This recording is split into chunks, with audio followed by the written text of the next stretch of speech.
भारतवर्ष का असली नववर्ष चैत्र प्रतिपदा से शुरू होता है। हालांकि अंग्रेजों की गुलामी का प्रभाव 1 जनवरी के नववर्ष के रूप में आज भी प्रचलन में है।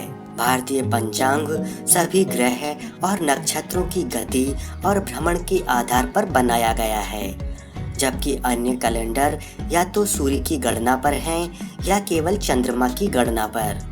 भारतीय पंचांग से हजारों वर्ष पहले और आज भी यह बताया जा सकता है कि सन 2040 में या 2050 में कब सूर्य ग्रहण या चंद्र ग्रहण होगा और कब कौन सा नक्षत्र किस राशि में भ्रमण कर रहा होगा। यह गणना अंग्रेजी कैलेंडर सहित दुनिया का कोई भी कैलेंडर नहीं कर सकता, जबकि यह गणना नासा की एफेमेरिज या हिंदू ज्योतिष एवं पंचांग जरूर कर सकता है। भारतीय नववर्ष का पहला महीना चैत्र का है। इसे अंग्रेजी कैलेंडर में देखें तो यह गणना के आधार पर मार्च या अप्रैल में आता है। भारतीय नववर्ष ज्यादा साइंटिफिक है या अंग्रेजी नववर्ष, आइए देख लेते हैं। पर्यावरण या वातावरण के आधार पर जनवरी में प्रकृति या वातावरण में कोई बदलाव देखने को नहीं मिलता है, जबकि चैत्र मास में चारों ओर नए फूल और हरियाली देखने को मिलती है, मानो प्रकृति ने नया श्रृंगार किया हो। मौसम में बदलाव के आधार पर जनवरी में मौसम में कोई बदलाव नहीं होता है, जैसा दिसंबर वैसा जनवरी, जबकि चैत्र मास में सर्दी का समापन होता है और गर्मी की शुरुआत होती है।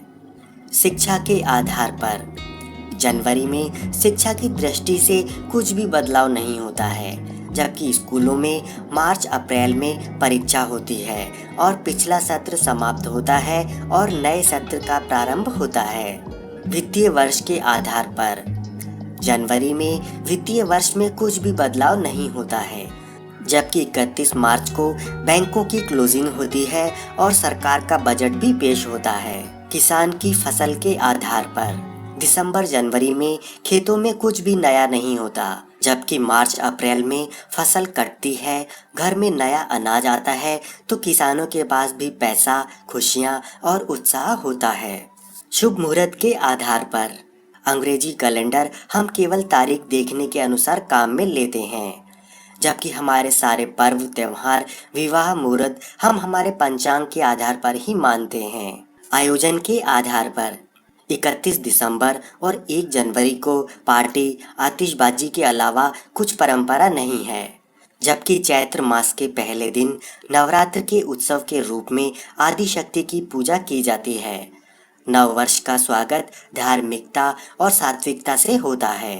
प्राचीनता के आधार पर हिंदू पंचांग यूं तो लाखों वर्ष प्राचीन है, फिर भी आज का विक्रम संवत भी अंग्रेजी कैलेंडर से आगे है। अंग्रेजी कैलेंडर जहां 2021 पर है, वहीं विक्रम संवत 2078 पर चल रहा है। नामकरण के आधार पर भारतीय कैलेंडर के वार, तिथि, माह, वर्ष आदि किसी भी राजा आदि के नामों पर नहीं रखे गए हैं।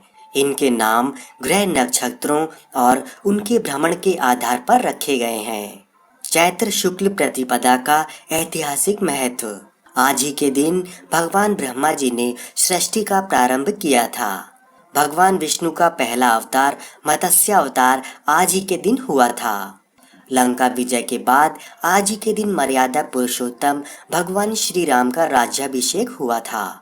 माँ दुर्गा की उपासना के नवरात्र व्रत का प्रारंभ आज से ही होता है। आज ही के दिन कुंती पुत्र युधिष्ठिर का राज्याभिषेक हुआ था।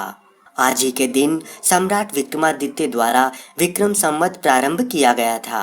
आज ही के दिन महर्षि दयानंद सरस्वती द्वारा आर्य समाज की स्थापना की गई थी। सिंधियों के भगवान संत झूलेलाल का अवतरण भी आज ही के दिन हुआ था। सिख परंपरा के द्वितीय गुरु अंगद देव का प्रकटोत्सव आज ही के दिन हुआ था। अंग्रेजी प्रभाव के बावजूद आज भी पूरे भारतवर्ष में विक्रम संवत के आधार पर ही नववर्ष मनाया जाता है, जैसे महाराष्ट्र में गुड़ी पड़वा, आंध्र में उगादि नाम, जम्मू कश्मीर में नवरेह, पंजाब में वैशाखी, केरल में विशु, असम में रोंगली बिहू आदि। जबकि ईरान में भी नवरोज के समय नववर्ष, सिंध में चेटी चंड इसी दिन प्रारंभ होता है। आपको हमारा वीडियो पसंद आ रहा है तो लाइक करके और कमेंट करके जरूर बताएं। प्लीज हमारे चैनल को सब्सक्राइब भी कर लें और बेल आइकन पर प्रेस कर लें। इससे हमारे नए वीडियो का नोटिफिकेशन आपको मिल जाएगा।